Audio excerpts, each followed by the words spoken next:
Black Widow has received good reviews for tweaking the Marvel comic universe formula and being just different enough to be interesting. This being said, Black Widow is still an action film, and therefore, like most MCU films, it has a lot of VFX. 2,467 shots to be exact. Scanline VFX, Mammal Studios, SSVFX, Trixter, Cinesite, Digital Domain, Weta Digital, and Industrial Light and Magic join forces to, despite COVID delays, lawsuits, and bonus controversies, make Black Widow another Marvel Universe box office hit.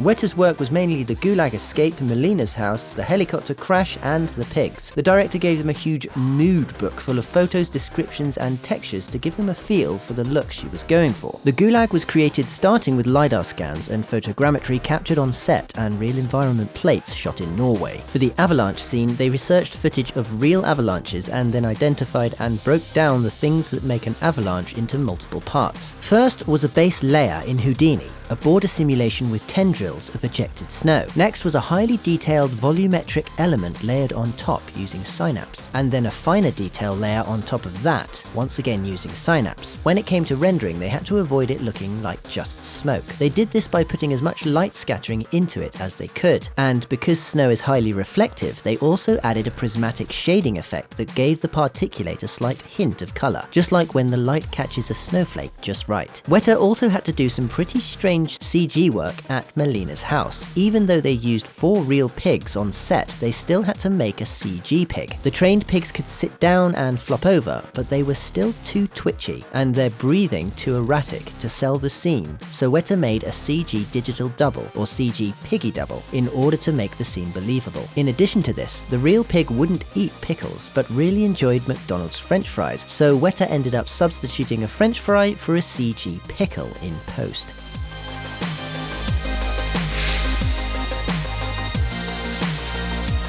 Digital Domain's work was mainly focused on the creation and destruction of the Red Room. Working closely with Marvel artists and referencing the director's mood book, the Flying Red Room and the entire environment around it were created digitally. The aesthetic that Marvel was looking for was practical and industrial with hints of Soviet-era brutalist architecture. Digital Domain knew from the start that they didn't just have to build the Red Room, but they had to destroy it too. This meant that as they built it, they also had to roughly choreograph how it would be destroyed, so that they knew exactly where they needed to have closed, destructible geometry.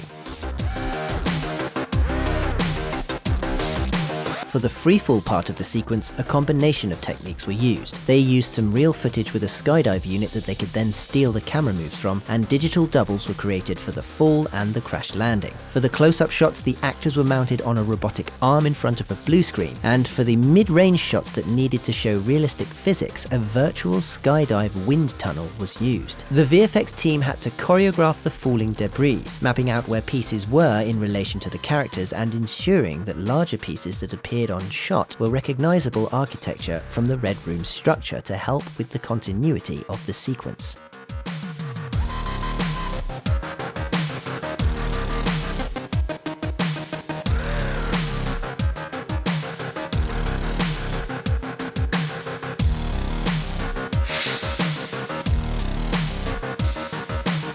Cinesite had to produce a rather disturbing VFX shot for when Alexei breaks an inmate's arm in an arm wrestling match. They created a CG hand and forearm and did a 2D reprojection to blend out of the live action into the CG limb. Because the actors were so close to each other, there is a light interaction between them, and so it was necessary to roto-animate Alexei to realistically cast shadows. Cinesite had to create some CG laminate glass for the scene where Alexei pulls a prison guard through a window. This was more complicated than creating normal or toughened glass because laminated glass has a thin plastic sheet sandwiched between 2 pieces of glass. This means that when it breaks, it doesn't shatter into tiny pieces, but behaves much more like a folding glassy sheet or cloth. Another shot Cinesite worked on was the scene where Natasha and Yelena are driving a BMW on the freeway at night, but this specific BMW wasn't actually available at the time they filmed principal photography. So using photography, CAD data, and a high-resolution model, they created a CG CG hero car that would work in very close-up shots. The actors were filmed against a blue screen in a full-size car with the windows removed. To get realistic image-based lighting for the CG windows and the car body panels, giant LED walls were used to project plates that had been previously shot on a freeway using 9 RED cameras.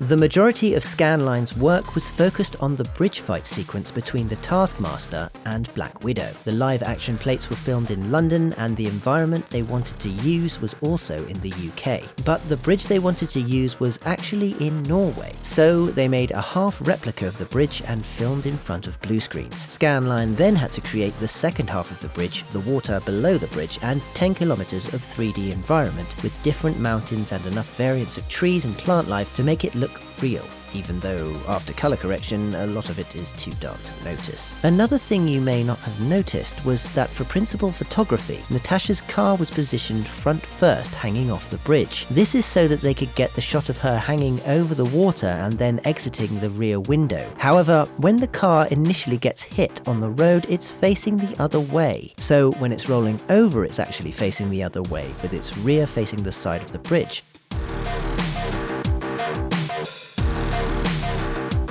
Scanline had to reanimate the car so it would flip around and end up where it was on the live action plates.